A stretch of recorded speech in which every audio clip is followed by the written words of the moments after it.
single day that God is walking right next to you. I've always wondered, my first pastor used to always tell us all the time. I remember saying, hey Tim, when you're acting down, I wonder if God jumps out your heart and says, hey, I'll wait for you out here because I'm not going to be around you at all.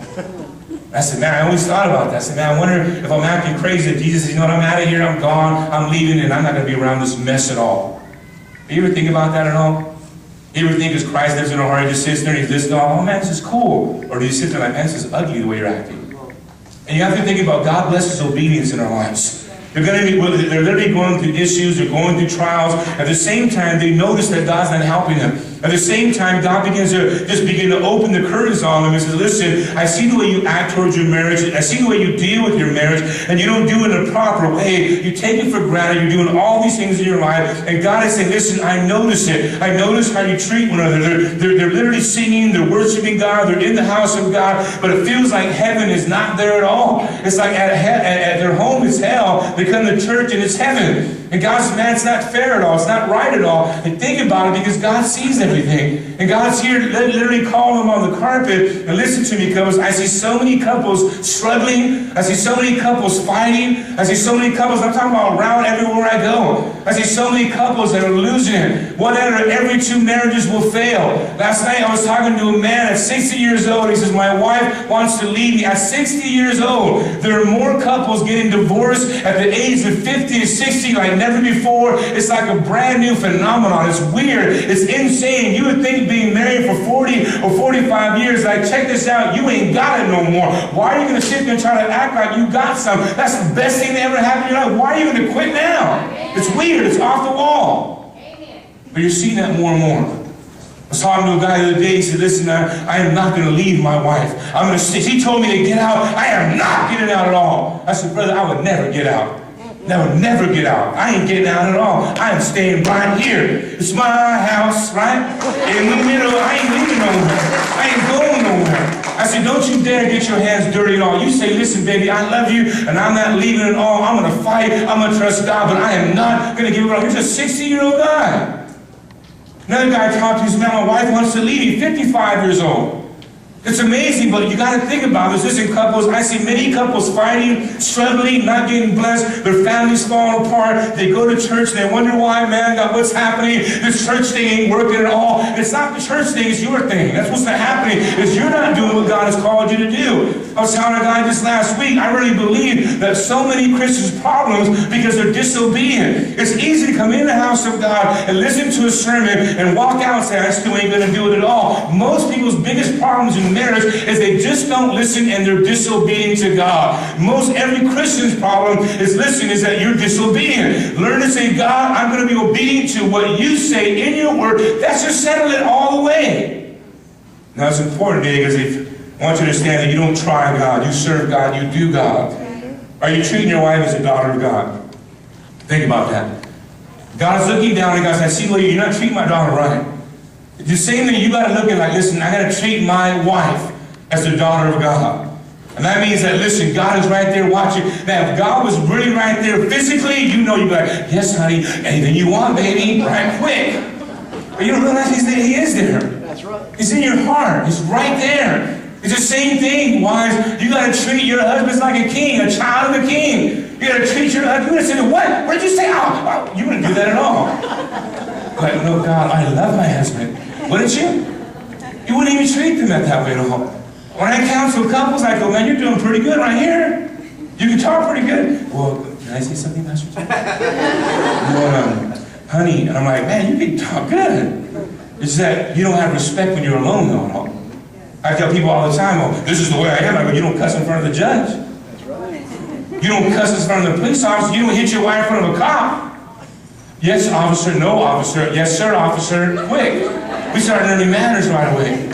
But what about when we're all by ourselves, and that's very important. That's where conviction has to come in. That's when you got to say, listen, man, I know for a fact God is in here, God is right here. Yes, honey, listen, I want to work this thing out with you. I want to believe God with you today. And listen to me, your kids suffer if you don't do this at all. I want you to think about it. You got to treat your husband like he is a child of the king, but listen, your kids suffer, your money suffers, your life suffers, your job suffers, your vision suffers, your dream suffers, and you get nothing from God, you don't grow at all. And this is what happens to a lot of people, and they blame church, they blame people, they blame everybody else but themselves. And I never heard somebody say, no, the reason why I'm like this, because I'm one disobedient, arrogant man. I never heard nobody say that at all.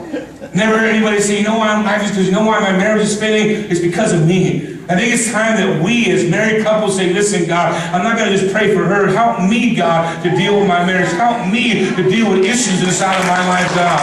It's important because in order for God to move, you must be obedient. I really believe that there are so many Christians that are disobedient in their marriage before God. They're disobedient in their marriage, in their life, and God is not blessing at all. And it needs to be a wake-up call. When you just say enough's enough, I'm going to start being humble. I'm going to let pride out the window. This is my wife for the rest of my life. I want to get it right. I look at my wife and we get into an argument sometimes. We're not yelling. We argue like we're talking right now. But there's times I say, man, we got to make up. Got to make up, baby. I mean, we don't make up 10 days from now, 3 days from now. Mama, wait, we always make up. Let's make up now. Right? You might as well make up now. And it's important that we understand this today. See, there should be humbleness, not pride in our marriage. There should be love and not hate. There should be intimacy, not deadness and not dullness at all. There should be life, not death at all. There should be harmony, not disunity. There should be communication and not silence at all in our marriage. And shame on you if that's happening. Shame on you if you're not talking. Shame on you if you're sitting there and you're in the house of God. You got to think like, man, I am one disobedient Christian. God, help me, God. I say that because let me tell you something. God will not bless that marriage at all. Will not bless anything that's going on in that relationship at all until you say, God, I want to grow up. I want to be mature. I want you in my marriage. I want to kick the devil right out of my marriage. I want you in the center of my home, God. See, you got to say enough's enough. You feel it, don't you? You ever feel it when you have an argument with your wife and it just feels ugly? For a man, his whole world will come crumbling down. For a man, he can't just go to work like, man, he's at work sad. Been there. Sad at work. How you doing? I'm fine. And you gotta call like, man, I want to hit it. Man, I want to go in peace. Could you give me some peace, girl? For a man, he's bothered. He can't focus. I believe the same thing for a woman as well. Where you cannot focus at all, what begins to happen, you feel it, your kids feel it, your family feels it, the church of God feels it, the whole world feels it. You could be your biggest enemy inside of your household. And God is saying, listen, I want you to get it right. I think for most couples, they don't realize that when you're saved and you're married, you not only have a father-in-law that physically is, but you have a God too that's in your house and that has a law that you got to begin to obey too. You have a God that literally loves you and cares for you. I wouldn't worry too much about the father-in-law or the mother-in-law. I'll worry about God's law being inside of my marriage. That's the biggest one that I'll be afraid of. And when you honor God, you're going to honor the mother-in-law, the father-in-law, and all the family in between. But that means husbands going to understand that you're called to take care of these things inside your life and your marriage. That means God doesn't like his daughter or his son getting hurt at all. And when you look at that, this is God's son. I'm going to take care of God's baby. And if you look at your wife, I'm going to take care of God's baby girl, baby daughter. I'm going to make sure that I cherish this thing inside of my life. I'm saying all this because we want the blessing of God in our marriage. I want our families to have peace of God in our lives. So they say marriage, 1 out of every 2 marriages are falling in America. Some husbands come home and this is what they see. Right here. Waiting for them. Like, my gosh, what is going on? That's what some husbands come home to. It's like, man, what's wrong with you? Come in the door and that's what you have. You're ready to go off. And that means you need to be a Christian woman. You got to take discipline and self-control and surrender your life to God. That's an ugly thing. What would you do if you came home and your wife looked like that? What's up? What would you do? At the same time, you got to understand today that some wives come home and this is what they see right here. They see this madness right here.